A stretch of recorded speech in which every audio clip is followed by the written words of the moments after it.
पहली बार केरल में जिहाद को समझ नहीं पाए, वहां के राजा ने जगह दे दी, एक मस्जिद बन गई। और वो एक मस्जिद बनते बनते कितनी फैल गई, क्यों? क्योंकि राजा समझ नहीं पाया। वो समझा ये धर्म है, पता पड़ा धर्म नहीं, ये मजहब था।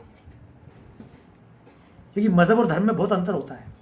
जिनको मजहब और धर्म का अंतर नहीं पता है वो कहीं ना कहीं गड़बड़ करते हैं, तो उसमें मजहब तक घुसकर चले आए। बाद में इतनी बार गजनी ने हमला किया सोमनाथ लूटने के लिए, कभी सक्सेस नहीं हुआ। लेकिन जब अंतिम बार गजनी ने हमला किया तो हमला करने के पहले ये जिसको आप बोलते हैं ख्वाजा शरीफ अल बरूनी ने अपने इतिहास में लिखा है, कई लोग आकर पहले आए और आकर गांव गांव में बोला ईश्वर अल्लाह तेरे नाम, ईश्वर अल्लाह तेरे नाम, परमात्मा तो एक है, हम तो सूफी हैं। और परमात्मा अंत में जिसको बोलते हैं निर्गुण ब्रह्म, तो निर्गुण निराकार, निर्गुण निराकार। मुरारी बापू के पहले एक व्यक्ति और बेवकूफ बने थे, उनका नाम था संत कबीरदास। मुरारी बापू, जब एक आदमी तुमसे पहले बेवकूफ बन चुका कबीरदास, तो तुम तो मत बनो। कबीरदास ने बहुत सोचा था हिंदुओं को बदल दूंगा, मुसलमान को बदल दूंगा। ये हिंदू तो बदल गए, बेवकूफ बन गए, मुसलमान आज तक बदले। हिंदू आज भी गीत गा रहा है कबीरदास के, कहे कबीर सुनो भाई साधु। मैं चैलेंज करता हूं मुरारी बापू, अपना हश्र देख लो, चिन्मयानंद बापू चित्रलेखा देख ले, तुम्हारे मस्जिद में कौन गीत गाएगा? जब कबीरदास के गीत आज तक मुसलमानों ने नहीं गाए, तो तुम कौन से खेत की मूली हो? तुम कौन से खेत के गाजर मूले हो? जब इनको कबीरदास ने समझा पाए, जब इनको रामकृष्ण परमहंस ने समझा पाए, तो तुम कौन से किसकी औलाद हो? तुम कौन से अल्लाह की औलाद हो जो तुम्हारी बात को मान लेंगे? समझिएगा, ये जिहाद जब सूफी के नाम पे हुआ इस देश में, जब गजनी ने अंतिम बार आक्रमण किया, तो अजमेर के राजा जो इसका सलीम चिश्ती का भगत था, उसने खुद ने जगह दी, जाओ। चिश्ती ने समझाया जाओ, लूटते हो लूटो, तुम कुछ भी करो, भारत में हमारे राज्य पे हमला मत करना। अजमेर का राजा शिव भगत था, लेकिन वो शिव भगत ऐसे ही था जैसे बापू हैं। राम तो सबके हैं जी, राम के हाथ में धनुष नहीं होना चाहिए, शिव के हाथ में त्रिशूल क्यों हो, हनुमान जी के पास गदा क्यों हो? अरे हमको मालूम है राम प्रेम के देवता है, लेकिन सुनना, सीता भी वापस आ जाती अगर शांति की बातों से। वो मैं आपको चित्र दिखाऊंगा जो आजकल बहुत चल रहा है। इनका गांव है तल गजरा, मैं एक चित्र बना हुआ है, राम की मूर्तियां स्थापित की है, और राम लक्ष्मण हनुमान भरत शत्रुघ्न जितने लोग हैं, किसी के पास ना तो जनेऊ है, ना किसी के पास धनुष है, ना किसी के पास बाण है। और ये क्यों? हिंदू समाज को डाइल्यूट किया जाए।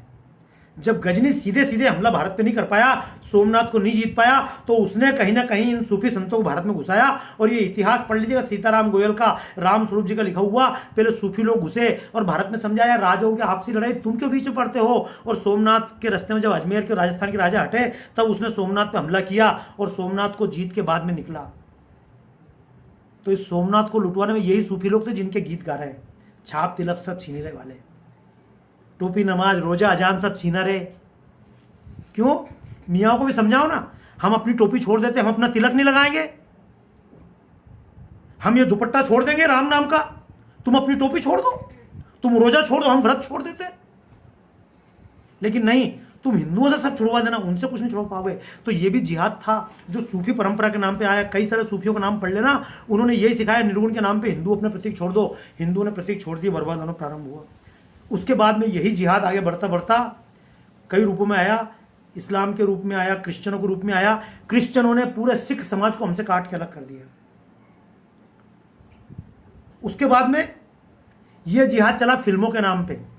शोले फिल्म देखना, कोई सी फिल्म देख लेना, उसमें जब भी मुसलमान होगा, अगर कभी किसी के साथ बलात्कार हो रहा है, लड़की भाग रही है, ब्राह्मण बलात्कार करने के पीछे भाग रहा है, राजपूत लड़की की इज्जत लूट रहा है, लड़की जाती है किसी ना किसी मस्जिद में या किसी ना किसी गिरजाघर में शरण मिलती है। एक जो अनाथ बच्चा होता है उसको शरण कहां मिलेगी? फादर के आंचल में।